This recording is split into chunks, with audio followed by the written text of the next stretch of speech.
Good morning everyone. तो कल मैंने आपको बताया था कि वीटो, कल मैं आपको बता रहा था कि राष्ट्रपति के पास क्या विकल्प होते हैं और राष्ट्रपति की इसी शक्तियों को वीटो के रूप में व्यक्त किया जाता है। अगर राष्ट्रपति अनुमति नहीं दे रहा है, इसे क्या कहेंगे? एब्सोल्यूट वीटो, निरपेक्ष वीटो। अगर राष्ट्रपति अनुमति नहीं दे रहा है तब इसे क्या कहेंगे? Absolute veto.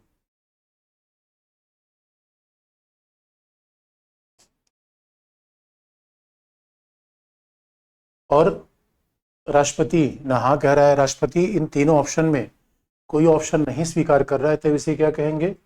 Pocket veto. तो आपको मैं याद दिला दें कि कैसे हो रहा है। ठीक है।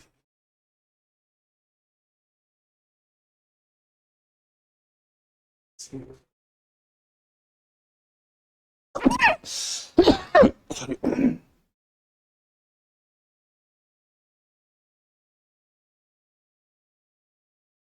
बात तो हुआ, लेकिन फिर वो लिखा अजीब सा रहा है उसमें, वो ऊपर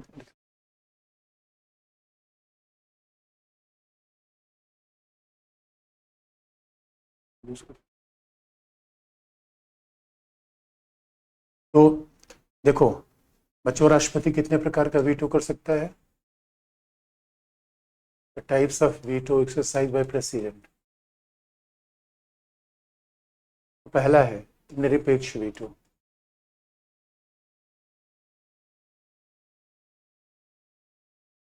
absolute veto.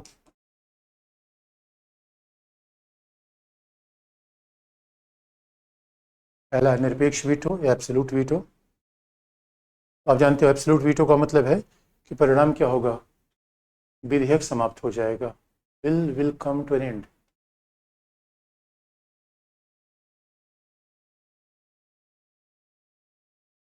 Bill will come to an end और will become lapse.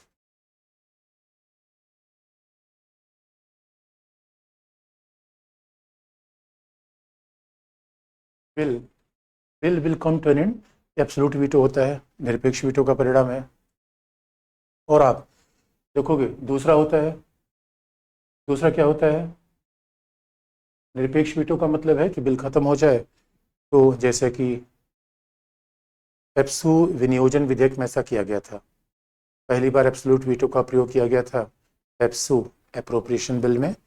Rajendra Prasad थे, उन्होंने पेप्सू के संदर्भ में एब्सोल्यूट वीटो का प्रयोग किया था। पेप्सू पहले स्टेट था, देसी रियासत थी। पेप्सू, पेप्सी नहीं, पेप्सू विनियोजन विधेयक, पेप्सू अप्रोप्रिएशन बिल।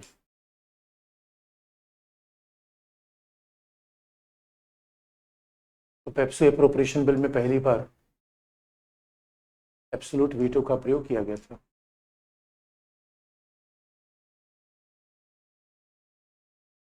तो नॉर्मली आप देखोगे एब्सोल्यूट वीटो का प्रयोग बड़ी अजीब सी बात है। एब्सोल्यूट वीटो के प्रयोग का मतलब है कि राष्ट्रपति ने मंत्रिपरिषद की बात नहीं मानी, संसद की बात नहीं मानी। राष्ट्रपति कॉन्स्टिट्यूशनल एडवाइजर है, उसको मंत्रिपरिषद संसद की बात से काम करना चाहिए। इसलिए एब्सोल्यूट वीटो बड़ा रेयर होता है, क्योंकि हमारे यहाँ प्रेसिडेंट कॉन्स्टिट्यूशनल हेड है, और अगर वो सब बात अपने तरीके से करने लगेगा, फिर काउंसिल ऑफ मिनिस्टर के सलाह का मतलब क्या है? आप कहोगे सर काउंसिल ऑफ मिनिस्टर की सलाह हमेशा ठीक हो जरूरी तो नहीं है। हाँ, ये बात हो सकता है। और कई बार तो ऐसा होता है, देखो पेप्सू विनियोजन विधेयक था क्या? जब पेप्सू स्टेट था, देसी रियासत था, तो जब पेप्सू देसी रियासत था, तो उसमें आर्टिकल 356 लगा। और उसमें 356 जब लगा, तो स्वाभाविक रूप में आप याद रखना, बात बहुत ध्यान देने की है कि जिस राज्य में अनुच्छेद 356 का प्रयोग होता है, राष्ट्रपति शासन लगता है, वहाँ का विधेयक सदन पारित करता है।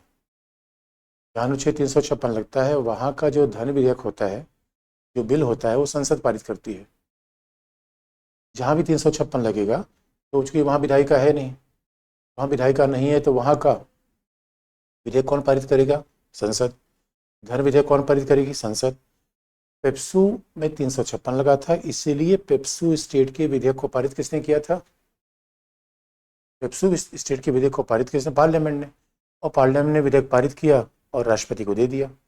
लेकिन जैसे राष्ट्रपति के पास ये विधेयक सिग्नेचर करने के लिए आया, वैसे ही अनाउंस हो गया कि पेप्सू राज्य में 356 हट जा रहा है, इसीलिए राष्ट्रपति ने इस पर एब्सोल्यूट वीटो कर दिया। कई बार ऐसा भी हो सकता है कि राष्ट्रपति एब्सोल्यूट वीटो प्रयोग कर दे, ये एब्सोल्यूट प्रयोग ना कह दे, नकार दे, रिजेक्ट कर दे। कई बार ऐसा हो सकता है कि मंत्रिपरिषद की सलाह से भी कर सकता है, क्योंकि बच्चों याद रखना, अगर राष्ट्रपति कोई काम मंत्रिपरिषद की सलाह से नहीं करेगा तब ऑब्जेक्शनेबल है। अगर मंत्रिपरिषद की सलाह से कोई काम करता है तो प्रॉब्लमेटिक नहीं है। आप क्यों कहोगे? क्योंकि अगर मंत्रिपरिषद की सलाह से काम कर रहा है, इसका मतलब है कि फिर वो संवैधानिक प्रधान है। मंत्रिपरिषद के खिलाफ काम कर रहा है तो उसमें प्रॉब्लमेटिक है। इसलिए मान लो कि अभी किसी संसद ने कोई विधि पारित किया, तब तक सरकार बदल गई, और सरकार बदल गई तो उसके बाद फिर राष्ट्रपति के पास कोई मौका आया, तो बदली हुई सरकार ये कह सकती है इस पे आप एब्सोल्यूट वीटो कर दो। इसका मतलब है एब्सोल्यूट वीटो का प्रयोग नॉर्मली प्रेसिडेंट अगर कर रहा है मिनिस्टर की काउंसिल ऑफ मिनिस्टर की एडवाइस से तो प्रॉब्लम नहीं है, बिना उसकी एडवाइस से कर रहा है तो प्रॉब्लम है। और दूसरी बात है, दूसरा वीटो कौन सा है? Pocket pocket veto. कई बार इसे हिंदी में जेबी वीटो भी कहते हैं। यानी पॉकेट वीटो का मतलब है कि जब राष्ट्रपति ना हाँ कहे ना कहे, वो टाइम तो है नहीं। पहली बार पॉकेट वीटो का प्रयोग किया था ज्ञानी जैल सिंह ने डाकघर संशोधन विधेयक।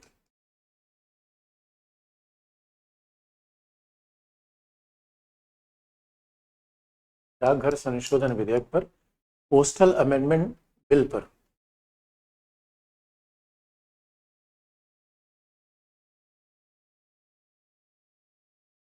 पोस्टल अमेंडमेंट बिल पर पहली बार हमारे यहाँ डाकघर संशोधन विधेयक पे पहली बार यूज किया गया था पॉकेट वीटो। तो पॉकेट वीटो का मतलब है कि राष्ट्रपति जैल सिंह ने कहा, न तो परमिशन दिया, ना हाँ कहा ना कहा। और जब हाँ कहा ना कहा तो ये विधेयक फिर, इसका मतलब इसका परिणाम क्या होगा? विधेयक पारित नहीं हो पाएगा, विधेयक एक्ट नहीं बन पाएगा, राष्ट्रपति के सिग्नेचर चाहिए। और पॉकेट वीटो का मतलब है राष्ट्रपति ने इस पर सिग्नेचर नहीं किया, और सिग्नेचर करने के लिए समय तो निर्धारित है नहीं। निरपेक्ष वीटो का मतलब है कि उसको रिजेक्ट कर दिया। यहाँ पे तो ये भी नो नहीं कहा, यस नहीं कहा, इसका मतलब है कि इसीलिए इसको मेटाफोर के रूप में कहा कि राष्ट्रपति ने इसे अपने पॉकेट में रख लिया। तो राष्ट्रपति एक्चुअली पॉकेट में नहीं रखता, राष्ट्रपति का पॉकेट इतना बड़ा नहीं है इतने बड़े बिल को रख ले, क्योंकि बिल का मतलब है पूरे बुक जैसी होती है, तो बिल को इस तरीके से रखेगा। तीसरा वीटो होता है सस्पेंसिव, निलंबित।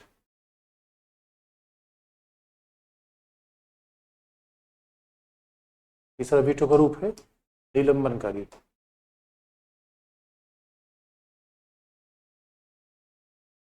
Suspensive veto.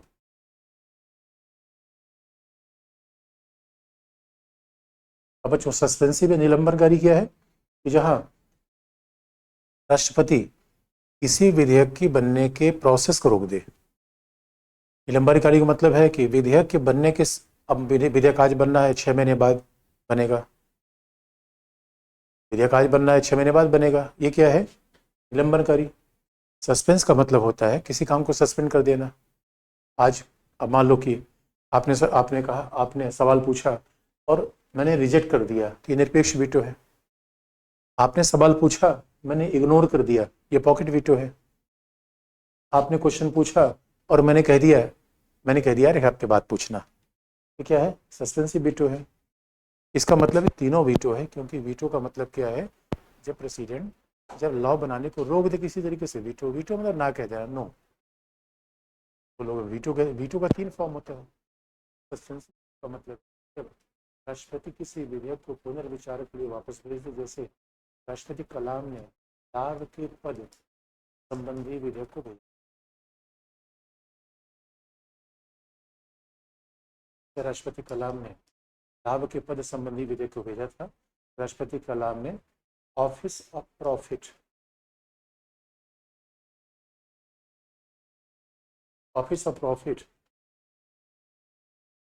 अमेंडमेंट एक्ट को भेजा था। लाभ के संबंधी विधेयक को भेजा था। इसे क्या कहते हैं कि अब जब पुनर्विचार के लिए नियमनकारी क्या होता है, जब प्रेसिडेंट किसी विधेयक को रिकंसिडरेशन भी भेजेगा तो पुनर्विचार कब होगा, जब हाउस फिर से आएगी, बैठेगी। इसका मतलब क्या किया, राष्ट्रपति ने विधेयक के निर्माण को कम से कम 5-6 महीने तो रोक ही दिया। ये हमारे संविधान में इनडायरेक्टली 3 प्रकार के वीटो हैं। इनडायरेक्टली मैंने कहा क्योंकि आर्टिकल 111 में 3 ऑप्शन है जो हमने पहले बता दिए, उसमें वीटो शब्द का प्रयोग किया नहीं गया है। नॉर्मली प्रेसिडेंट अगर पॉकेट वीटो कर रहा है, निलंबनवादी वीटो कर रहा है, इसमें भी वो अपने विवेक का प्रयोग कर रहा है। इससे ही बात दिखता है कि भारत का राष्ट्रपति इंग्लैंड के महाराजा जैसा कॉन्स्टिट्यूशनल हेड नहीं है। वो पपेट नहीं है। इसे कई बार कहा भी जाता है क्या भारत के राष्ट्रपति कठपुतली है, क्या भारत का राष्ट्रपति पपेट मात्र है। भारत का राष्ट्रपति कठपुतली या पपेट नहीं है। भारत का राष्ट्रपति क्या है, बाकायदा वह अपनी समय समय पर अपनी शक्तियों का प्रयोग कर सकता है। वह समय समय पर पावर का प्रयोग करेगा कि वो केवल कठपुतली मात्र नहीं है। इसका मतलब है, और अब देखो कब ऐसा होगा, बात ध्यान रखने की, जब कोलिशन गवर्नमेंट होगी। जब भी कोलिशन गवर्नमेंट होगी तो स्वाभाविक रूप में सरकार कमजोर होगी, और जब सरकार कमजोर होगी तो निश्चित तौर पर राष्ट्रपति को अपने विवेक के प्रयोग की शक्ति मिल जाएगी। तब राष्ट्रपति को अपने विवेक के प्रयोग की शक्ति मिलती है।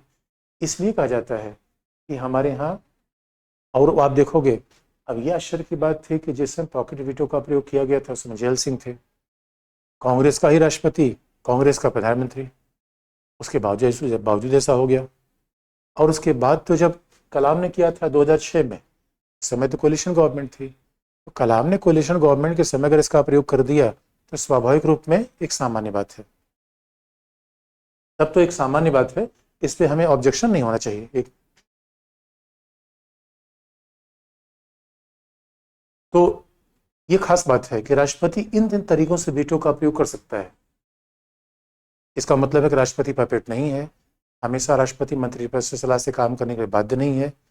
इसलिए, लेकिन राष्ट्रपति वास्तविक प्रधान भी नहीं है, इसलिए राष्ट्रपति क्या कर सकता है, चेक एंड बैलेंस। देखो तो दादाजी का रहना घर में बड़ा जरूरी होता है। कम से कम दादाजी रहते हैं तो बच्चे घर लाइन पर रहते हैं।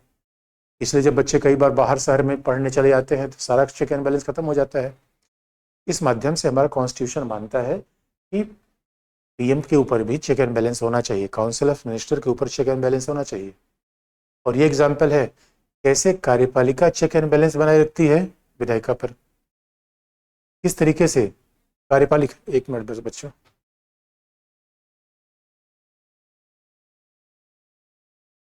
क्या घंटी बज रही है कब से, मोटर बज रही है क्या, ये 10 मिनट से बज रही है घंटी है।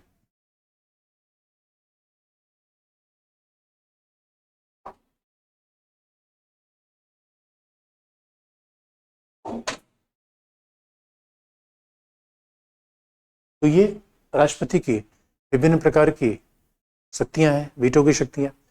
अब आप देखोगे इसका मतलब है कि राष्ट्रपति अगर इन वीटो की शक्तियों का प्रयोग कर रहा है, तो जब आज के डेट में अगर इस बात को आप कंपैरिजन कर लोगे, आज की डेट में राष्ट्रपति की ये वीटो की शक्तियां लगभग इम्पॉसिबल है।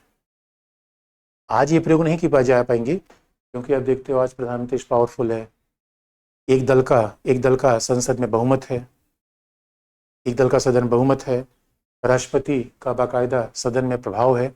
इस मामले में इस तरीके से राष्ट्रपति वीटो का प्रयोग नहीं कर सकता। इसलिए राष्ट्रपति कब वीटो का प्रयोग करेगा, कब वीटो का प्रयोग नहीं करेगा, डिपेंड्स अपॉन द टाइम। ये परिस्थितियों पर निर्भर करेगा कि राष्ट्रपति वीटो का प्रयोग करेगा या नहीं करेगा। वो हमेशा एक जैसा नहीं होता।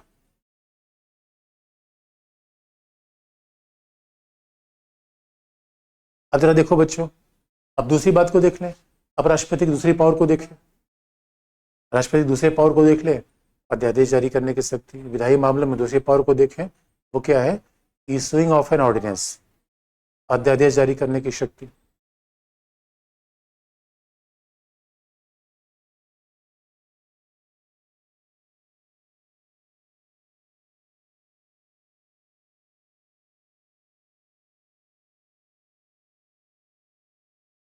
अब दूसरी है कि राष्ट्रपति के अध्यादेश जारी करने की शक्ति भी विधायी शक्ति में है।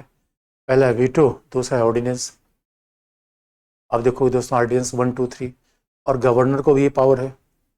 बस थोड़ा सा यहाँ गवर्नर को फिर कंपेयर कर लेंगे और आपने देखा होगा कि जैसे गवर्नर का जो वीटो के मामले में है तो उसको आरक्षित करने की शक्ति है, लेकिन आगे हम आपको बता देंगे कि हमारे यहाँ बहुत सारे कमीशन बने हैं, सरकारी कमीशन, पूंजी कमीशन। इन लोगों ने कहा है कि कोई विधेयक गवर्नर आरक्षित कर रहा है तो 4 महीने के भीतर अपना परमिशन उसे देना चाहिए कि वो हाँ या ना कह रहा है, उसे बात तो कहनी चाहिए। तभी इसे कहा भी जाता है कि हमारे यहाँ गवर्नर की शक्तियाँ थोड़ा सा कुछ मामलों में अलग है, कुछ मामलों में राष्ट्रपति जैसी हैं। अगला पावर देखो ऑर्डिनेंस, ये भी राष्ट्रपति की विधायी शक्तियाँ हैं। ऑर्डिनेंस के मामले में कैसे राष्ट्रपति विधायी शक्ति का प्रयोग करता है तो आप देखोगे अध्यादेश का मतलब क्या है। सिंपल अगर देखा जाए, अध्यादेश का मतलब क्या है? कार्यपालिका के द्वारा निर्मित विधि।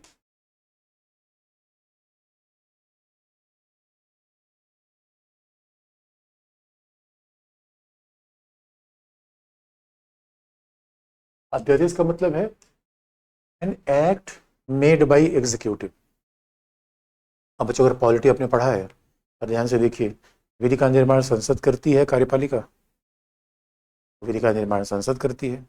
इसे कार्यपालिका के द्वारा निर्मित विधि, अगर इस शब्द का ही प्रयोग हम कर रहे हैं तो ये चौंकाने वाली बात होनी चाहिए, ये कोई नॉर्मल बात नहीं है।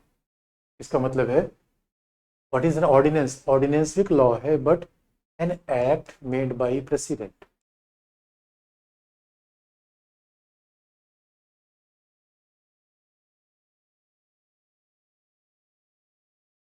अब कार्यपालिका विधि का निर्माण करेगी, सुनने बड़ी चौंकाने वाली बात है।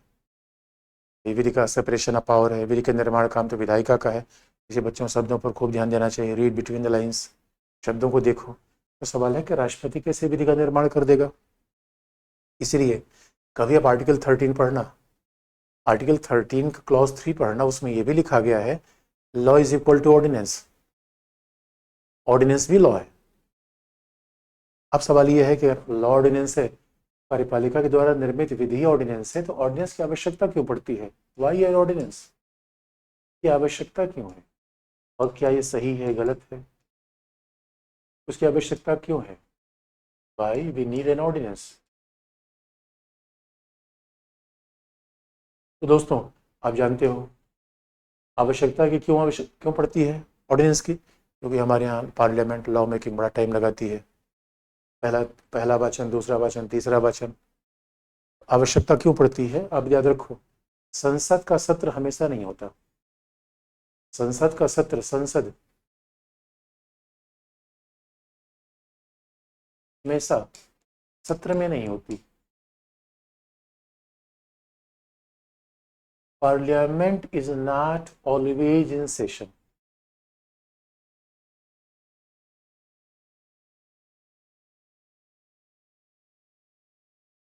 और याद रखो बच्चों, हमारे यहाँ पार्लियामेंट ही विधि का निर्माण करेगी। अब पार्लियामेंट विधि का निर्माण करेगी, लेकिन कुल मिला के 365 दिनों में 365 डेज में पार्लियामेंट की सिटिंग हो रही है 100 डेज। 265 डेज में अगर किसी लॉ की आवश्यकता पड़ गई तो कैसे लॉ बनेगा? आप कहोगे बच्चों, आपको सर हमारे पास आइडिया है, अगर लॉ की आवश्यकता पड़ गई तो प्रेसिडेंट पार्लियामेंट की बैठक बुला ले, प्रेसिडेंट पार्लियामेंट की बैठक बुला ले और बैठक के द्वारा फिर लॉ बन जाएगा, ये तरीका अपना लिया जाए। लेकिन सवाल ये है बच्चों कि क्या इतनी जल्दी प्रेसिडेंट बैठक बुला लेगा? अब देखो क्यों क्यों आवश्यक, यानी why we need an ordinance. अगर पार्लियामेंट की बैठक 365 दिन होती तो हमें ऑर्डिनेंस की आवश्यकता न पड़ती। अब बात याद रखो, क्योंकि कई बार हमें जीवन में तात्कालिक आवश्यकता पड़ती है। आप पूछोगे सर ये बताओ ये इमरजेंसी है क्या? नहीं नहीं, इमरजेंसी नहीं, अर्जेंट है। अर्जेंट और इमरजेंसी में फर्क है। मतलब अब देखो, हो सकता है कि प्रिपरेशन एग्जाम का नज़दीक हो तो प्रिपरेशन अर्जेंट है, प्रिपरेशन वो इमरजेंसी थोड़ी है। वैसे कई बार क्या होता है, हमारे पास भी अर्जेंसी होती है, काम में जल्दी करना है, तो पार्लियामेंट हमेशा सत्र में नहीं होती, पहला। और दूसरा, अगर मान लो कि पार्लियामेंट सत्र में नहीं होती, कैसे एग्जाम्पल आप दोगे? जैसे आप देखोगे जब कोरोना हुआ था, कोविड-19 हुआ था, जब डीमोनेटाइजेशन हुआ था, वहाँ उसमें एटमस लॉ बनाने की आवश्यकता थी, पार्लियामेंट सेशन में थी ही नहीं। और मान लो पार्लियामेंट को सेशन में बुला ही लिया जाए तो क्यों ऑर्डिनेंस की आवश्यकता होती है? क्योंकि संसद के विनिर्माण में समय लगता है।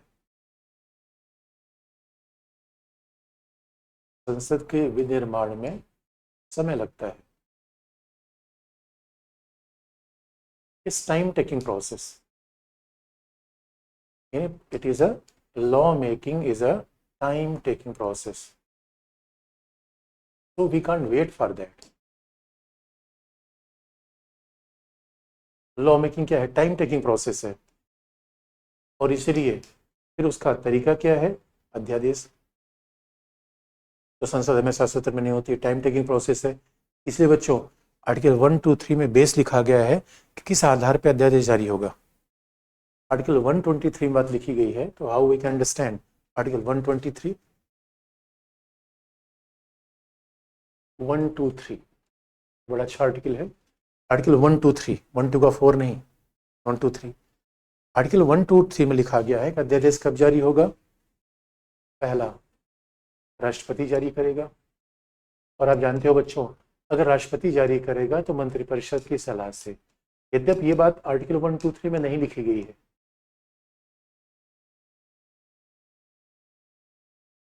लेकिन ये बात हमेशा रखना, राष्ट्रपति 99% कंडीशन में विद फ्यू एक्सेप्शन वो हमेशा मंत्रिपरिषद की सलाह से ही काम करता है। राष्ट्रपति मंत्रिपरिषद सलाह से काम करेगा, क्योंकि भाई संसदीय शासन की बात हम भूल नहीं सकते। पार्लियामेंट्री गवर्नमेंट में president is the constitutional head. अब 123 में ही लिखा गया है सलाह से काम करेगा, तो आप कहोगे सर कैसे करेगा? क्योंकि अगर आपको बच्चों याद होगा, आर्टिकल 74 क्लॉज 1 हमने पहले बता दिया था, वो हर जगह अप्लाई होगा। और क्लॉज 1 ऑफ आर्टिकल 74 है कि राष्ट्रपति को सलाह सहायता देने के लिए मंत्रिपरिषद होगी, जिसका प्रधान होगा राष्ट्रपति, सॉरी, इसका प्रधान होगा प्रधानमंत्री, और मंत्रिपरिषद उसी सलाह सहायता से काम करेगा। अच्छा, आप एक दूसरा सवाल पूछोगे, आप एक दूसरा सवाल आपके मन में आएगा, और वो सवाल किससे होगा? वीटो से। कि मान लो राष्ट्रपति ने एक बार पुनर्विचार के लिए भेज दिया, दोबारा राष्ट्रपति फिर से भेज दे सरकार के पास, तो हस्ताक्षर करेगा? यस। तो उस पर प्रेसिडेंट साइन करेगा। और आपको याद होगा कि बजट इसलिए, धन विधेयक इसलिए पुनर्विचार के लिए नहीं भेजा जाता। ये बात लॉजिकल है। लेकिन अध्यादेश की बात मैं करूं तो 123 में नहीं लिखा गया कि राष्ट्रपति मंत्रिपरिषद की सलाह से करेगा, लेकिन चूंकि पार्लियामेंट्री गवर्नमेंट है, अब ये बात हमेशा, अब द्रौपदी मुर्मू जी हमेशा मोदी जी की सलाह से काम करेंगे। अभी थोड़े है कि द्रौपदी मुर्मू महोदय जब चाहें कुछ भी काम कर दें, ऐसा नहीं हो पाएगा। तो with aid and advice of council of minister राष्ट्रपति कोई काम करेगा। पहली बात आर्टिकल 123 की हो गई। दूसरी बात है, राष्ट्रपति क्यों सलाह जारी करेगा? जब उसे कोई आवश्यक परिस्थिति, एन अर्जेंट कंडीशन, जब उसे कोई अति आवश्यक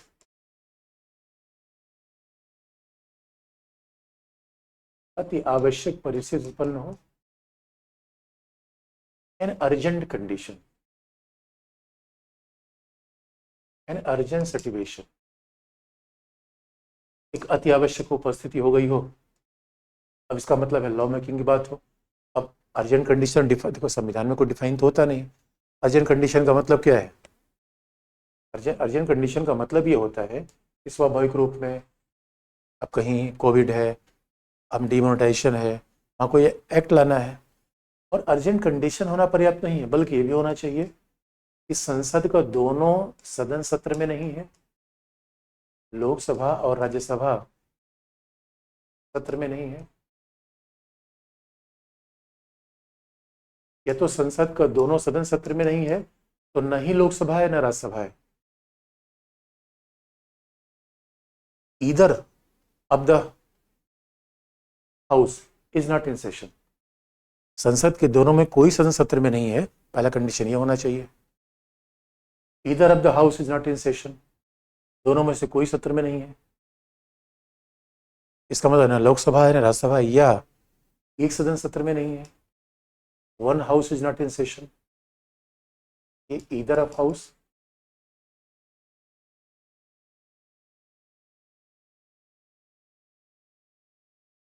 either of house is not in session, और sorry, both of house is not in session, both houses. और यहाँ पे क्या है? एक सदन सत्र में नहीं है,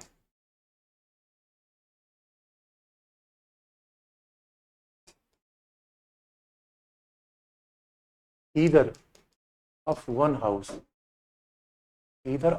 house is not in session.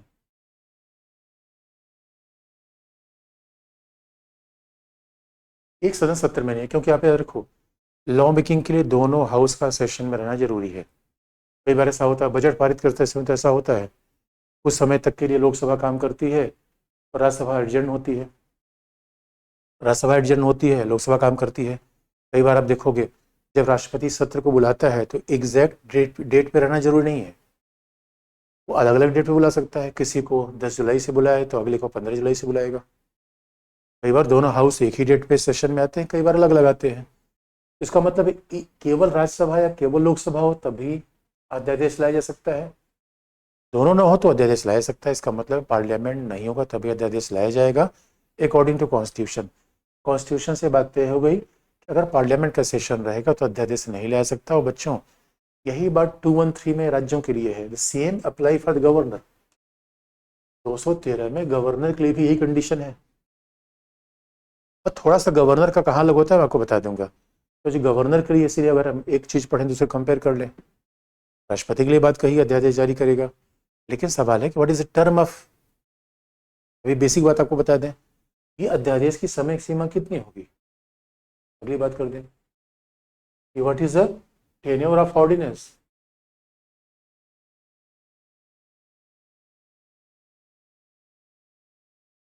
अध्यादेश की समय सीमा कितनी होगी,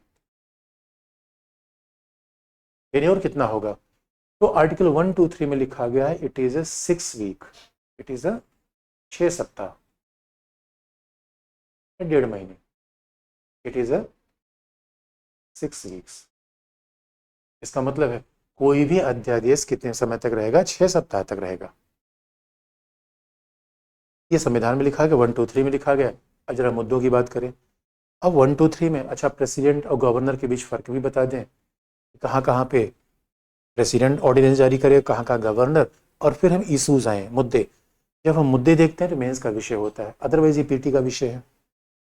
तो हमें क्या होनी चाहिए, फैक्ट पहले मैं देख लिया, अब उससे हम एनालिसिस करें क्या क्या इशूज हैं।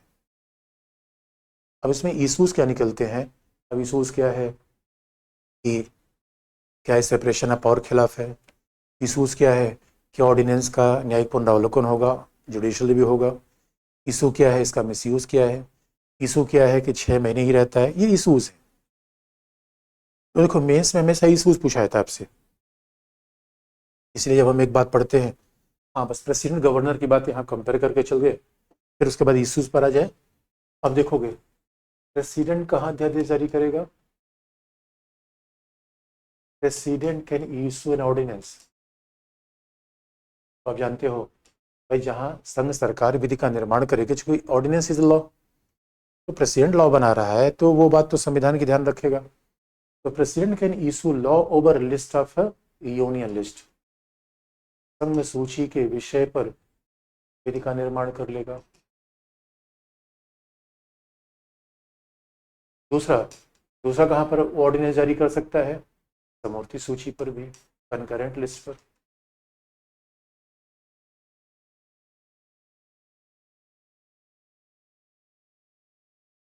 वो कनकरेंट लिस्ट पर भी ऑर्डिनेंस जारी कर देगा, यूनियन लिस्ट पर भी जारी करेगा। बस आपको ध्यान रखने की है स्टेट लिस्ट पर वो ऑर्डिनेंस जारी नहीं करेगा। हाँ अगर कहीं 356 लगा हो, इमरजेंसी हो, तब तो स्टेट लिस्ट पर भी जारी कर देगा, क्योंकि हमारे यहाँ फेडरल सिस्टम है, आगे हम चल के बात करेंगे। तो प्रेसिडेंट इस पे बाकायदा ऑर्डिनेंस जारी करेगा। लेकिन जो गवर्नर होता है वो क्या करेगा, जो राज्यपाल होता है वो किस पे जारी करेगा अध्यादेश, वो जारी करेगा राज्य सूची पर। भाई लॉ मेकिंग पावर है, अध्यादेश क्या है, लॉ मेकिंग पावर है। They can only issue an ordinance over state list, state list पे करेगा। और दूसरी बात है, लेकिन गवर्नर की पावर सीमित है, क्योंकि वह आर्टिकल 200 में जिन विषयों को राष्ट्रपति के लिए राय के लिए आरक्षित किया जा सकता है उस पर ऑर्डिनेंस जारी नहीं करेगा वो। तो जो प्रेसिडेंट का ऑर्डिनेंस होगा तो पूरे देश के लिए हो सकता है, राज्यपाल का ऑर्डिनेंस केवल उसी राज्य के लिए होगा। राज्य का भाई राज्य सूची पर होगा तो ऑर्डिनेंस उसी राज्य के लिए तो होगा। आप कहोगे सर ये बताओ, अगर कल के उत्तराखंड सरकार ने यूनिफॉर्म सिविल कोड बना दिया तो क्या इसे दूसरे राज्य के द्वारा, असम के द्वारा ऑर्डिनेंस के फॉर्म में लाया सकता है? तो बिल्कुल लाया सकता है, अगर विधानसभा में नहीं है तो। बाकी सब चीज सेम है। और दूसरी बात है, गवर्नर उन विषयों पर अध्यादेश नहीं जारी करेगा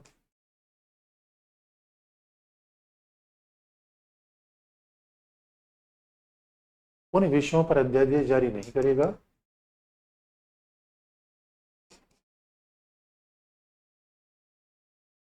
गवर्नर उन विषयों पर अध्यादेश जारी नहीं करेगा जिन्हें राष्ट्रपति आरक्षित करता है।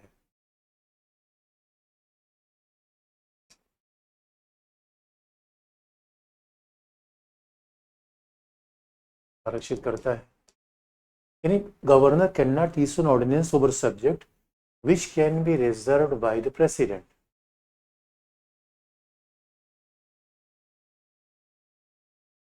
तो बच्चों ये भी ध्यान देने की बात है, हमारे यहाँ कई ऐसे लॉ होते हैं, जो कई ऐसे विधेयक हैं, कई ऐसे विषय हैं जिनको सदन में लाने से पहले प्रेसिडेंट की परमिशन चाहिए। मान लो कि कैसे अगर कोई राज्य चाहे अंतर्राज्यीय व्यापार पे प्रतिबंध लगाने का विधेयक अध्यादेश लाना चाहे तो नहीं ला जा पाएगा, क्योंकि उसके लिए पावर प्रेसिडेंट से परमिशन चाहिए। इसका मतलब है जिन विधेयकों में प्रेसिडेंट से पहले परमिशन की आवश्यकता है, अंतर्राज्यीय व्यापार पे प्रतिबंध, restriction over inter state trade, वो राज्यपाल नहीं ला सकता, वो राज्यपाल नहीं लाएगा। तो जिन विषयों पर president can reserve the bill under article 200 और governor can reserve the bill over article 200, तो इस मामले पर वो अध्यादेश नहीं लाएगा। लेकिन राज्य में भी गवर्नर अध्यादेश कब लाता है? काउंसिल ऑफ मिनिस्टर की सलाह के बाद। सॉरी, राज्य में भी कंडीशन है, काउंसिल ऑफ मिनिस्टर सलाह देगी तभी प्रेसिडेंट ऑर्डिनेंस लाएगा, तब प्रेसिडेंट और गवर्नर ऑर्डिनेंस लाएगा। तो थोड़ा सा गवर्नर की पावर यहाँ कम होती है। हाँ, गवर्नर भी समवर्ती सूची में अध्यादेश ला सकता है। कनकरेंट लिस्ट, समवर्ती सूची मतलब आप जानते हो बच्चों, जिसमें जिसमें जैसे जिस पर कानून संसद भी बना सकती है, राज्य भी बना सकती है। समवर्ती सूची हमारे 3 लिस्ट है, इसमें 3 अलमारी है, घर में 3 अलमारी पड़ी है, एक मोदी जी की है, दूसरा योगी जी की है, और तीसरा मोदी जी योगी जी दोनों की है। जो अलमीरा दोनों लोगों की है वो क्या है? कंकरेंट लिस्ट है। तो अब कंकरेंट का मतलब है कि सोशल इकोनॉमिक प्लानिंग कंकरेंट, अगर मान लो उत्तराखंड ने किसी विषय पर लॉ बनाया तो आप देखो uniform civil code concurrent list का विषय है, क्योंकि इस पे लॉ पार्लियामेंट बना सकती है, इस पे लॉ राज्य भी बना सकता है। डिफेंस कंकरेंट का नहीं है, संघ का है। एग्रीकल्चर राज्य का है, कृषि राज्य का है, कंकरेंट का नहीं है। कंकरेंट का मतलब है उसमें शेयरिंग चलेगा। तो स्वाभाविक रूप में राज्यपाल कंकरेंट लिस्ट पे भी अब अध्यादेश ला सकता है। लेकिन आप जानते हो, अगर कंकरेंट लिस्ट पे कोई अध्यादेश, प्रेसिडेंट का कोई अध्यादेश राज्यपाल के अध्यादेश से टकरा जाए तो प्रेसिडेंट के अध्यादेश को हम प्रायोरिटी देंगे। तो हमारे यहाँ संविधान में 7 शेड्यूल है, 7वीं अनुसूची है। तो 7वीं अनुसूची में लिखा गया है कि एक संघ सूची है। संघ सूची का मतलब मोदी जी का विषय। तो दोस्तों, भारतीय रेल किसके पास है? मोदी जी के पास है। यूनियन विषय, और ये हम संघवाद में बताएंगे भी। इसे ट्रांसपोर्टेशन किसके पास है? वो दीदी के पास है, मुख्यमंत्री के पास है। तो जो विषय मुख्यमंत्री के पास होगा उसमें गवर्नर ऑर्डिनेंस जारी करेगा, कि ordinance is all about law making power. अब मुद्दा क्या है? अदर इधर देखें, ऑर्डिनेंस का ये तो बेसिक बातें हैं पीटी के लिए। अब जरा मेंस पर आइए, issues related to ordinance.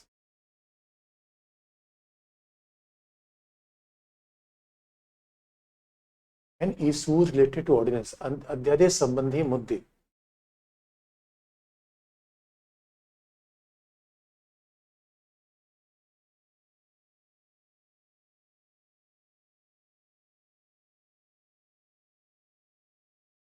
Ordinance, अध्यादेश संबंधी मुद्दे क्या है? पहला, इससे कैसे संसदीय शासन का दुरुपयोग होता है, how it can misuse the parliamentary form of government.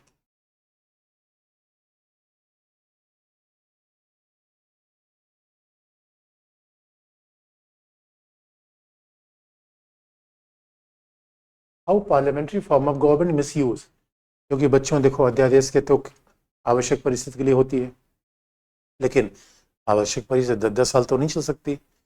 Bihar state में कई अध्यादेश 30 साल तक चला।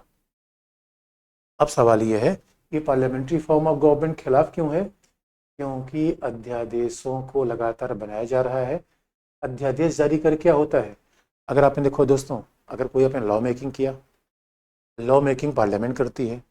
अध्यादेश क्या होता है? अध्यादेश बिना संसद के, अध्यादेश में संसद की भूमिका नहीं होती, बिना संसद के विधि का निर्माण हो जाता है। Without parliament we can make a law, क्योंकि अध्यादेश जारी हो गया राष्ट्रपति या राज्यपाल के द्वारा, तो संसद की भूमिका ही नहीं, और संसद की भूमिका नहीं आई तो विपक्ष की भूमिका नहीं रही।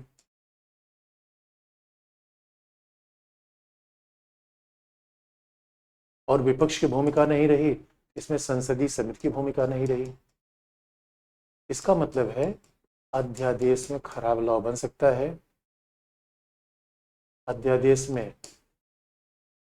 अध्यादेश जब बनेगा तो नेचुरली, भाई सीधी सी बात है, बिना संसद की विधि का निर्माण होगा। Law making without parliament, law making without parliament. आप समझ रहे हो कि फिर क्या होगा? No opposition. अरे जहाँ पे अपोजिशन ना हो तो वहाँ पे तो स्वाभाविक रूप में कुछ भी कर देंगे, और विपक्षी भूमिका नहीं है। संसदीय समिति लॉ की, लॉ खराब है, अच्छा है, इस पर पार्लियामेंट कंट्रोल हो ही नहीं पाएगा, क्योंकि लॉ पार्लियामेंट में गया ही नहीं। लॉ सीधे किसके द्वारा बन गया? प्रेसिडेंट के द्वारा।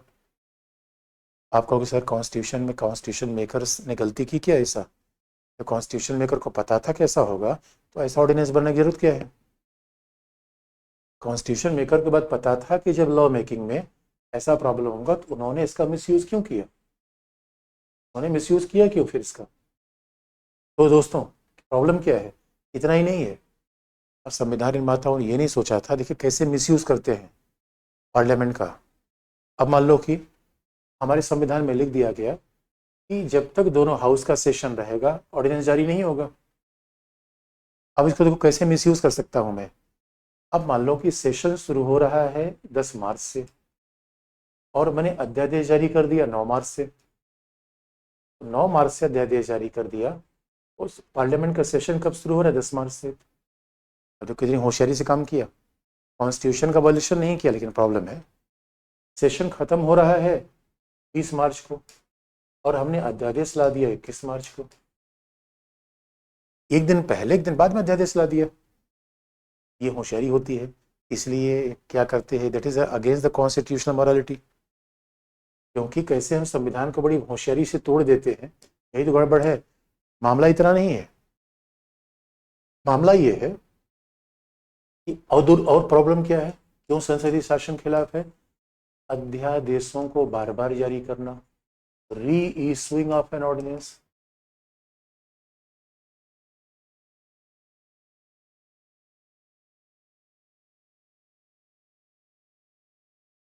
री इशूइंग ऑफ एन ऑर्डिनेंस, अध्यादेश को बार बार जारी करना, ये हमारे संविधान में कहीं नहीं है। आप कहोगे इसका मतलब क्या है सर? अब दोस्तों मान लो कि अध्यादेश हमने जारी किया, अध्यादेश हमने जारी किया और कॉन्स्टिट्यूशन लिखा गया 6 वीक्स तक रहेगा। तो जैसे ही दोनों पार्लियामेंट का सेशन आएगा, अगर 6 वीक्स के भीतर अध्यादेश को दोनों सेशन ने अप्रूव नहीं किया, लैप्स हो जाएगा। लेकिन हमने 6 वीक्स में इशू कर दिया, अगली बार मतलब हमने पहले अध्यादेश इशू किया, पार्लियामेंट का सेशन आ गया, 6 वीक्स में पार्लियामेंट ने इसको अप्रूव नहीं किया, फिर दोबारा हमने इशू कर दिया, हमने दोबारा अगेन वी हैव री इशूड, दोबारा जारी कर दिया, री इशूइंग ऑफ एन ऑर्डिनेंस। अब आप देखोगे री इशूइंग ऑफ ऑर्डिनेंस फिर से हमने जारी कर दिया। अब ये तो बिल्कुल कॉन्स्टिट्यूशन का मर्डर है। हमारे 1, 2, 3 में ये तो लिखा गया है, और लगातार री इशू करते करते 10 साल 20 साल। अब इसका मतलब है अध्यादेश अर्जेंट कंडीशन के लिए नहीं है, क्योंकि बार बार जारी करने का मतलब है कि ordinance can be extended to 10 years 20 years. इसका मतलब तो ये हो गया, अध्यादेश से हम ये नहीं चाहते अर्जेंट कंडीशन हल हो, अध्यादेश से we want to bypass parliament, simple. With the help of ordinance we want to bypass parliament, हम पार्लियामेंट को बाईपास करना चाहते हैं, हम विपक्ष को खत्म करना चाहते हैं। अदरवाइज 10 साल कैसे चलता है, रीयूजिंग ऑफ ऑर्डिनेंस, ये एक इशू है, रीइशुइंग। और पार्लियामेंट से और इसलिए क्या सेपरेशन ऑफ पावर खिलाफ हो गया फिर तो, अरे भाई सारा लॉ मेकिंग प्रेसिडेंट ही करेगा, तो फिर पार्लियामेंट किसके लिए है, पार्लियामेंट्री कमेटी क्यों है, अपोजिशन क्यों है, तो फिर एग्जीक्यूटिव भी लॉ मेकिंग कर लेता। तो आप देखोगे फिर इसका फिर ऑप्शन क्या है, तीसरा इशू क्या है, जुडिशियल रिव्यू। तो तीसरा इशू क्या है, इस मिसयूज को रोकने का एक ही तरीका है, न्यायिक पुनरावलोकन।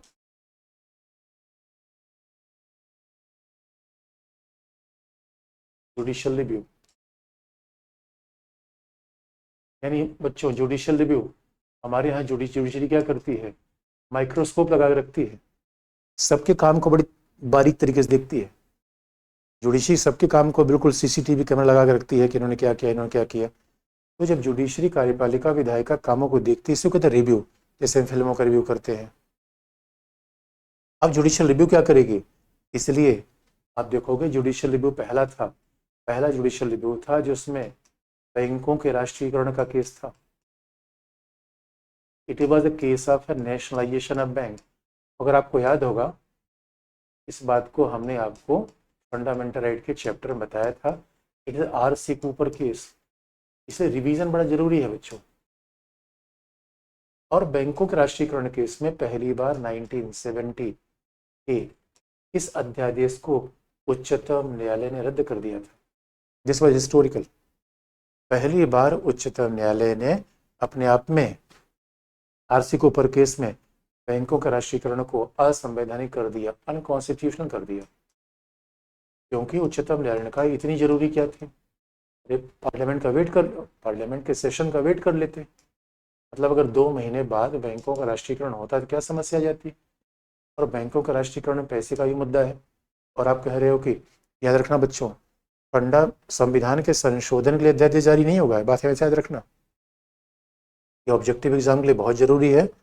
ना तो कॉन्स्टिट्यूशनल अमेंडमेंट के लिए ऑर्डिनेंस आएगा और ना बजट पारित करने के लिए। इसे देखो अंतरिम बजट लिया गया, इसका मतलब है, बड़ा इंटरेस्टिंग पार्ट है ये फैक्ट, हमेशा आपको याद रखना चाहिए।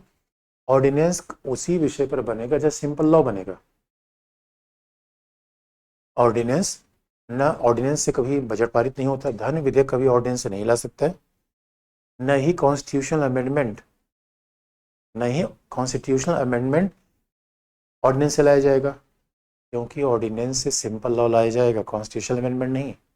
और न ही उसके बाद बजट, न ही धन विधेयक। तो पहला मौका था जब सुप्रीम कोर्ट ने किसी ऑर्डिनेंस को रद्द कर दिया। रद्द क्यों कर दिया कि सुप्रीम कोर्ट ये नहीं बताएगा कि ऑर्डिनेंस सही है गलत है। Supreme court has no authority to check the wisdom of parliament. Supreme court कौन होता है, पार्लियामेंट और प्रेसिडेंट का विजडम चेक करना। क्योंकि आर्टिकल 123 में लिखा रहे प्रेसिडेंट सेटिस्फाई, प्रेसिडेंट का सेटिस्फेक्शन, यहाँ पे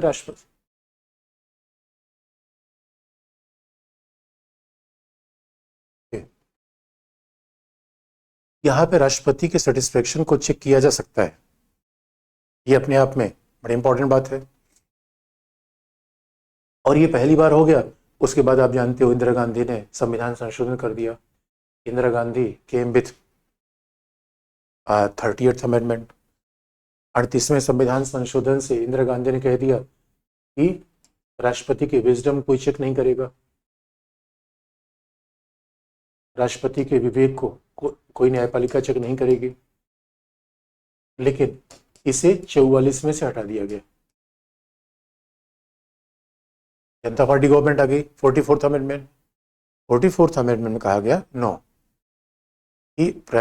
यानी बाकायदा जुडिशरी का पुनरावलोकन रहेगा, जुडिशियस का पुनरावलोकन करती रहेगी। तो आज की डेट में यानी ऑर्डिनेंस का पुनरावलोकन हो सकता है और फिर 1987 में बाधवा केस में कहा गया, डीसी बाधवा केस में कहा गया कि अध्यादेशों का बार बार जारी होना that is unconstitutional, reissuing of ordinance is unconstitutional, बार बार अध्यादेश जारी करना असंवैधानिक है।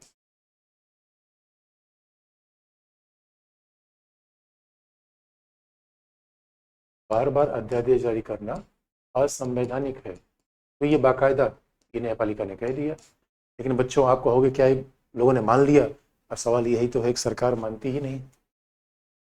आप कहोगे सर ये क्या उपाय किया जाए? अगर सरकारें न्यायपालिका के निर्णय को नहीं मान रही तो क्या उपाय किया जाए? तो उनके ऊपर मानहानि का मामला ला सकते हो, कंटेम्प्ट का। लेकिन आप जानते हो राजनेता तो चाहता है, राजनेता चाहता है कि हमें दंड मिल जाए। आप याद रखो बच्चों, अगर आपने किसी पॉलिटिशियन को जेल भेज दिया तो उसका प्रोफाइल आपने बढ़ा दिया। It is a DC Badhwa, ये है डीसी बाधवा केस में कहा गया बार बार जारी नहीं होगा। और अभी सबसे लेटेस्ट में भी बिहार में बड़ा इंटरेस्टिंग मामला आया था। उसमें क्या हुआ कि सरकार ने क्या किया, ऑर्डिनेंस जारी किया। ऑर्डिनेंस जारी करके संस्कृत के टीचर को, ऑर्डिनेंस जारी करके क्या किया, संस्कृत के टीचर को नौकरी दे दी। और अब आम आदमी को क्या पता, संस्कृत की टीचर ने सोचा सरकारी नौकरी मिल गई, क्योंकि यहाँ पे तो लोग सोचते हैं सरकारी नौकरी मिलती है, कोई सरकारी नौकरी मिलना कठिन तो लेना भी कठिन। और पता चला कि वो सरकारी नौकरी अध्यादेश पे थी। बिहार सरकार ने 30 साल बाद अध्यादेश समाप्त कर दिया। अब सारे टीचर गए बेचारे high court, supreme court. High court supreme court ने कहा ना ना ना, आपकी नौकरी अध्यादेश से थी। अध्यादेश ये लॉ नहीं है, विधि नहीं है। इसका मतलब है अध्यादेश की किस्म का अस्थायी होता है, नॉन परमानेंट होता है। अध्यादेश नॉन परमानेंट होता है। तो वहां पे तो बाकायदा सुप्रीम कोर्ट ने कहा कि अध्यादेश आप विधेयक का सब्स्टिट्यूट नहीं हो सकता, विधेयक का सब्स्टिट्यूट नहीं हो सकता। तो ये बात ध्यान में रखने की है। और एक बार तो सवाल ये पूछा गया, क्या ऐसा है क्या कि न्यायपालिका के निर्णय के कारण अध्यादेश जारी करना पड़ रहा है? अब ये बड़ा इंटरेस्टिंग सवाल है। यहाँ तो हम बता रहे हैं, यहाँ तो हमने आपको बताया क्या न्यायपालिका के निर्णय के कारण अध्यादेश में वृद्धि हो रही है।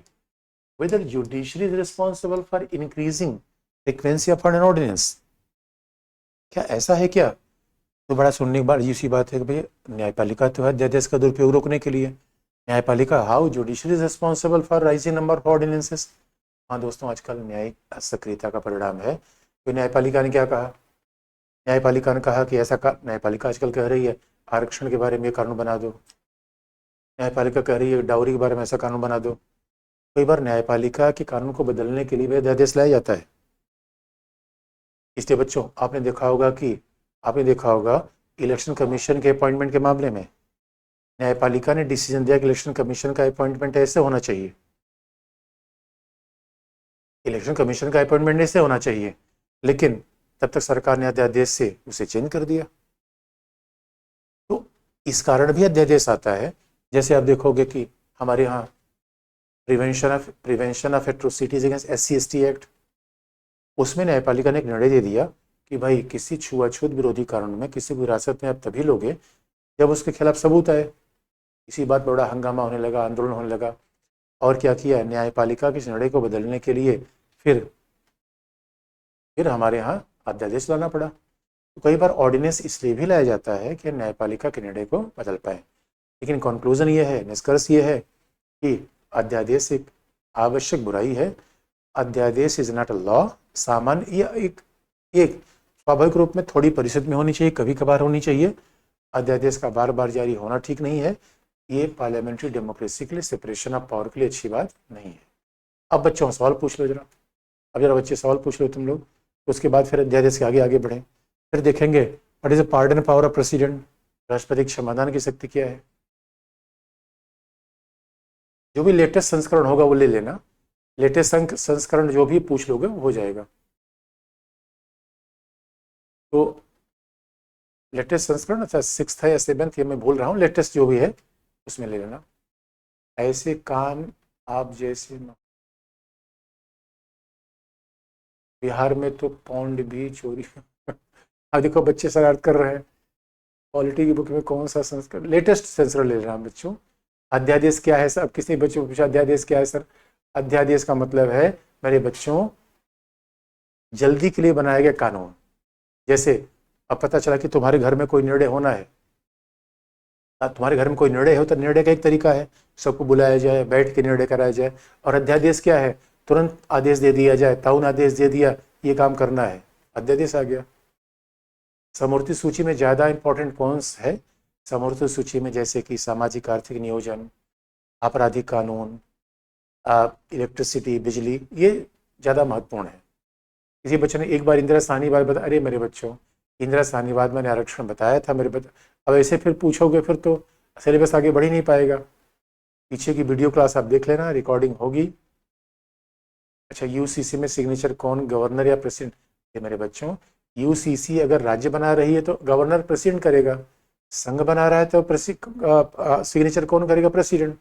जो कानून संसद बनाएगी उसमें प्रेसिडेंट, जो राज्य बनाएगा उसमें गवर्नर। अच्छा, प्रिविलेज के टिप्स क्या किसी बच्चा है तो मेरा बार बार थोड़ा सा उसको रोक लीजिए, बहुत तेज बात। संविधान में बार बार अध्यादेश जारी नहीं कर सकते, उसका उपयोग क्यों करते हैं? जानते हो बच्चों, यही तो है पॉलिटिक्स में। संविधान में तो कहा गया है कि भ्रष्टाचार भी नहीं होगा, पॉलिटिक्स में भ्रष्टाचार होता है। संविधान बड़ी सारी चीज़ें नहीं कही है जो होता है, लेकिन धीरे धीरे हमारे ऐसे बहादुर बच्चे आएंगे तो स्वाभाविक रूप में सब काम ठीक हो जाएगा। इसने बच्चों का पेप्सू क्या है, Punjab and east Patiala state union, इस राज्य का शॉर्ट नाम है PEPSU, Punjab and east Patiala state union. किसी ने पूछा कि धैर्य, अरे बच्चों कोई बात नहीं है, जमाने में धैर्य कम होता है, जैसे से आगे बढ़ोगे धैर्य अपने आप आ जाएगा। इसमें एक ही पार्टी का सांसद हो गया, एक ही ऑर्डिनेंस क्या है सर, तो ऑर्डिनेंस बता दिया बच्चों कि तुम्हारे घर में जो बिल्कुल जल्दी से कानून आए, किसी राष्ट्रपति को शपथ कौन दिलाता है, chief justice of India.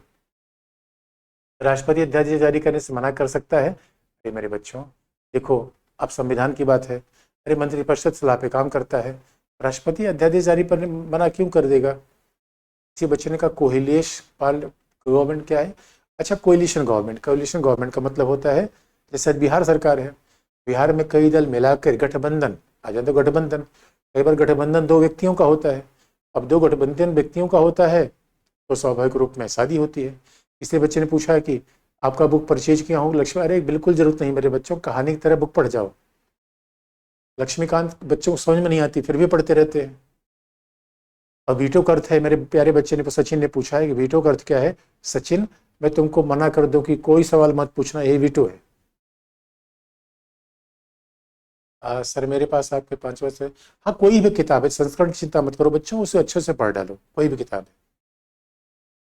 Rajiv Gandhi ji फिर बिहार में तो खेला हो रहा है, बिहार की चिंता मत करो मेरे बच्चों। अच्छा, किसी ने पूछा ब्लैक पेपर क्या है? अरे यार देखो, कोई भी देखो, अब यही बात है कि कब विपक्ष सत्तापक विपक्ष, अब कोई आरोप लाता है, कोई प्रत्यारोप लाता है, इसी को सब अपने अपने तरीके से पेपर के माध्यम से जारी करते हैं। अध्यादेश जारी करें मंत्रिपरिषद की सलाह से, हाँ बच्चों याद रखो, अध्यादेश बिना मंत्रिपरिषद की सलाह से जारी नहीं हो सकता। क्या राष्ट्रपति किसी भौगोलिक क्षेत्र को अनुसूचित क्षेत्र को, हाँ राष्ट्रपति हमारे यहाँ किसी भी जनपद या उसके किसी एक तहसील को भाग को शेड्यूल्ड एरिया घोषित कर सकता है। अगर राष्ट्रपति उपराष्ट्रपति दोनों में से कोई ना हो तो राष्ट्रपति पद पर कौन काम करेगा? सुमित्रा, ये भारत का चीफ जस्टिस काम करेगा, भारत का मुख्य न्यायाधीश काम करेगा। ये बात लाई गई है 1969 और प्रेसिडेंशियल सक्सेशन एक्ट। बुकलेट को पूरा कराइए हिंदी मीडियम वाला, बुकलेट को पूरा बुकलेट तो मतलब नहीं समझ पा रहे मेरे बच्चों, बुकलेट तो आपको दिया गया है, आप आगे देख लो। अब मत बताओ क्या प्रॉब्लम है, विशाल ने पूछा है मोशन कौन लेता है सर? अरे मोशन, अरे मेरे विशाल, मोशन कोई मेंबर ऑफ पार्लियामेंट, जैसे आप लोग सवाल पूछ रहे हो ये भी एक मोशन है, आप सवाल पूछ रहे हो एक मोशन है। किसी बच्चे ने पूछा संसदीय शासन ऋचा क्या है? ऋचा आप पिछली क्लास देख लेना, संसदीय शासन ने बहुत विस्तार से बताया है। इसके ऊपर गवर्नर कौन बनाता है? गवर्नर का अपॉइंटमेंट प्रेसिडेंट करता है। गवर्नर का अपॉइंटमेंट राष्ट्रपति करता है। और राष्ट्रपति आप जानते हो, तो राष्ट्रपति कौन होता है? राष्ट्रपति राष्ट्रपति का मतलब प्रधानमंत्री। अगर आप समझ लो, अगर आपके पास प्रधानमंत्री से परिचय है तो व्यक्ति गवर्नर बन सकता है, बशर्ते इसकी उम्र 35 ईयर्स होनी चाहिए। गवर्नर किसने कितने बार विधेयक को पुनर्विचार नहीं, विधेयक को पुनर्विचार के लिए भेजने केवल एक बार होता है, एक ही बार, केवल वंस। धीरे से थोड़ा धीरे धीरे जाइए। प्रेसिडेंट दिल्ली पुडुचेरी में लोग वोट नहीं डालते, लेकिन क्यों? प्रेसिडेंट के चुनाव में दिल्ली बदल दिया, चुनाव में दिल्ली, आप इसी पर रोक दीजिए। प्रेसिडेंट के चुनाव में दिल्ली पुडुचेरी की संसद में वोट नहीं डालते, क्यों? अरे दिल्ली पुडुचेरी के लोग नहीं, वहां के विधानसभा के सदस्य वोट डालते हैं मेरे बच्चों। प्रेसिडेंट का पावर क्या होता है? अब यही पावर तो है, देख लो, यही सब पावर है। मंत्रिपरिषद से सजा देना, अभी आगे बताएंगे, कुछ कुछ मामले पर विवेक का प्रयोग कर लेना। हिंदी मंडी में बुलेट पूरा नहीं है, प्रेसिडेंट का चैप्टर नहीं। अरे नहीं होगा तो मिल जाएगा, चिंता मत करो, अगर हम बोल देंगे, चिंता मत करो। आगे आगे आगे। और इसको कितनी बार रीइशू किया जा सकता है, कोई लिमिटेशन नहीं रिचा, जितनी बार चाहे उतनी बार रीइशू किया जा सकता है। बच्चे ने कहा संचित निधि बता दीजिए। अरे मेरे बच्चों, जो तुम्हारे पास पैसा है वही तुम्हारी संचित निधि है। संचित जिसको बचा कर रखा हुआ है, तो गवर्नमेंट ऑफ इंडिया की संचित निधि क्या है? जो टैक्स से पैसा मिलता है, उधार से पैसा मिलता है, वो संचित निधि है। इसी बच्चे, विधेयक और अधिनियम में क्या अंतर है?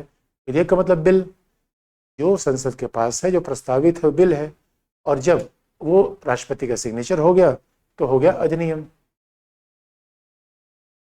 यूपीएससी में कितना अटेम्प्ट होता है सर? अरे मेरे बच्चों, जनरल के लिए 6 होता है, ओबीसी के लिए 9 होता है, अनुसूचित जाति जनजाति के लिए अनलिमिटेड होता है, अटेम्प्ट बहुत सारे हैं। अध्यादेश को मंत्रिपरिषद कब जारी करती है? जब, मेरे बच्चों मैंने बता दिया ना, जब एक सदन ना हो, दोनों ना हो। यूसी में उत्तराखंड में लागू किया विधेयक को राष्ट्रपति समाप्त कर सकते हैं ये मेरे बच्चों। अब आप देखोगे, अगर मान लो कोई, अब राष्ट्रपति थोड़ी समाप्त करेंगे, आप न्यायपालिका में चैलेंज कर सकते हो। अगर उत्तराखंड ने अपने क्षेत्राधिकार में कोई कानून बनाया है तो उसको राष्ट्रपति क्यों समाप्त करेंगे? सर आपकी कौन सी संस्करण की बुक लेनी है? जो लेटेस्ट होगा बच्चों देख लेना, जो लेटेस्ट आपके साथ में बहुत सारे लोगों ने, कोई भी संसद लोगों को भी संचित निधि से पैसा नहीं नहीं, हाँ सांसदों को तो पैसा दिया जाता है संचित निधि से, हाँ दिया जाता है।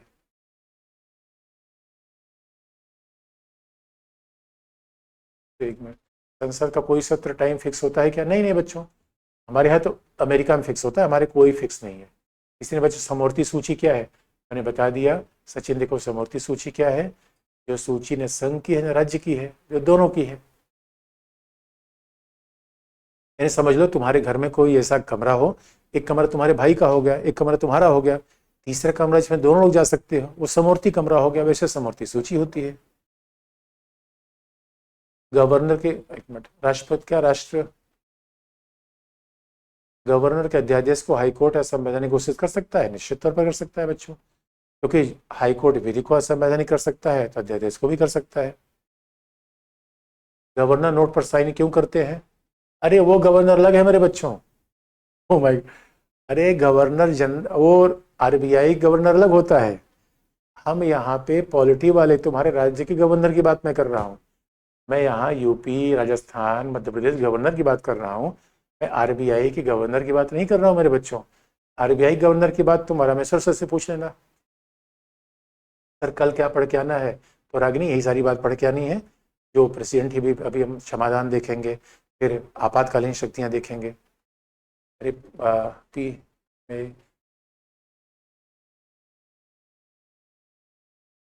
किसी का, अभी आज आगे चिंता मत करो बच्चों, जब आज आपको बता दिया जाएगा। ऑप्शनल क्लास कब शुरू? अब जल्दी शुरू हो जाएगा, चिंता मत। आगे सब आगे पढ़ाई सब भाषा बहुत। हाँ, इसलिए मैंने कहा कि मेरी किताब ले लो बच्चों। किताब की लैंग्वेज बिल्कुल कहानी जैसी है, सरल जैसी है, और बिल्कुल समझ में आ जाएगी। सर राष्ट्रपति संसद की बात नहीं माने, संसद क्या कर सकता है? संसद उसके खिलाफ महाभियोग ला सकती है बच्चों, इम्पीचमेंट ला सकती है।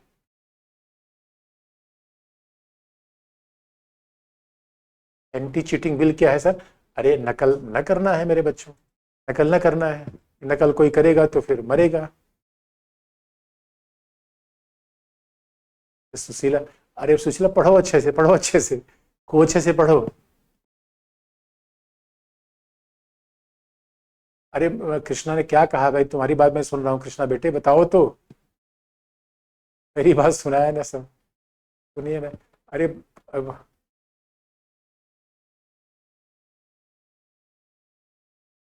अप्रोप्रिएशन बिल क्या है?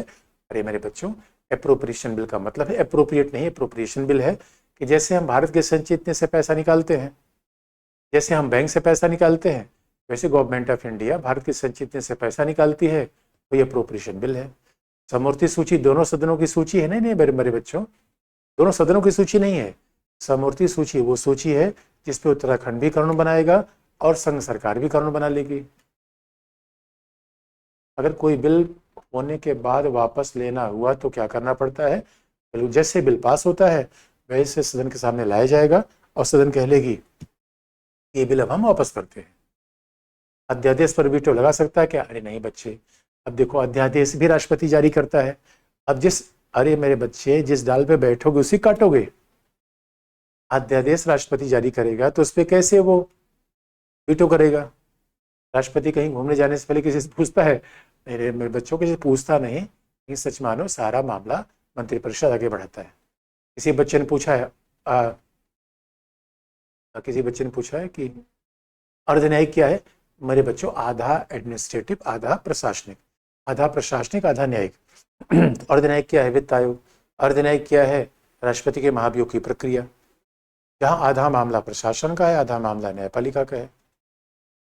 किसी ने पूछ कौन सी बुक लेना खरीद, एक मेरी किताब है, खरीद लो, मैंने पहले बता रखा है दोस्तों, मेरे नाम से आती है, भारतीय राज्य व्यवस्था की, ओरिएंट ब्लैक स्वान से है, और गूगल वगैरह पे है, गूगल में कहीं टाइप करोगे तो लेटेस्ट का आपकी, बोल इंग्लिश में नहीं, इंग्लिश में नोट्स पढ़ लेना, नोट्स ही बुक का ट्रांसलेशन है, चिंता मत करो। क्या उपराष्ट्रपति कोई वास्तविक कार्य नहीं होता? मेरे बच्चों, उपराष्ट्रपति न तो अपने पद के नाम से वेतन लेता है न उसका काम होता है। उपराष्ट्रपति काम केवल है राज्यसभा के सभापति के रूप में अध्यक्षता करना। इसी राष्ट्रपति वीटो का प्रयोग कब करता है? हमने बताया भाई जी, देखो ये उसके विवेक पे निर्भर है, विवेक पे है ना। तो हम किसी क्वेश्चन को, किसी बच्चे कंटिजेंसी फंड क्या है? किसी का कंटिजेंसी फंड का मतलब है कुछ ऐसा पैसा रखे रहना जो कहीं मुसीबत में काम आता है, वो पैसे को चोरी से लगा कर रखे रहना। वैसे गवर्नमेंट ऑफ इंडिया पास होता है, कोई विधेयक पास होने के बाद उसमें कौन संशोधन हो सकता है? ये बच्चों, पास हो गया तो दोबारा फिर संसद सामने लाना पड़ेगा, संशोधन होगा, सिटीजनशिप अमेंडमेंट एक्ट।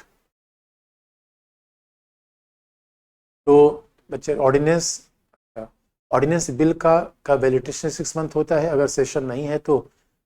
नहीं नहीं बच्चों देखो, ऑर्डिनेंस बिल का वैलिडेशन कॉन्स्टिट्यूशन के हिसाब से 6 वीक्स होता है, कंफ्यूजन मत करना, लेकिन व्यवहारिक रूप में 6 मंथ 6 वीक होता है, क्योंकि दो सदनों के बीच का इंटरवल 6 मंथ होता है। ये कभी कंफ्यूजन मत करना।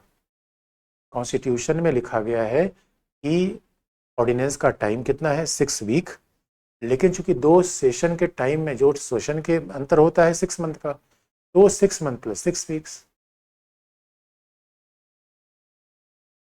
ठीक है मेरे बच्चों, फिर आज के लिए इतना ही। मुझे लगता है आज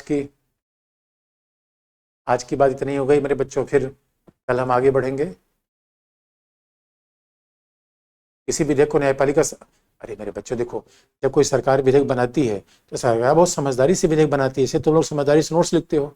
तो अब अरे विधेयक के एक आध पार्ट खराब हो सकते हैं, पूरा विधेयक खराब थोड़ी होगा। वीटो शक्ति अनुच्छेद में है अरविंद, अरे मेरे बच्चे, एक में है, और जरा कल मैंने बताया था उसको थोड़ा देख भी लिया करो। वीटो की शक्ति कहाँ है? 111 में, क्योंकि वीटो की शक्ति सीधे तो है नहीं, वो इनडायरेक्टली उसका नाम है। ठीक है बच्चों, फिर आज के लिए इतना ही, बाकी फिर अगली क्लास में देख लेंगे। थैंक्स लॉट बच्चों।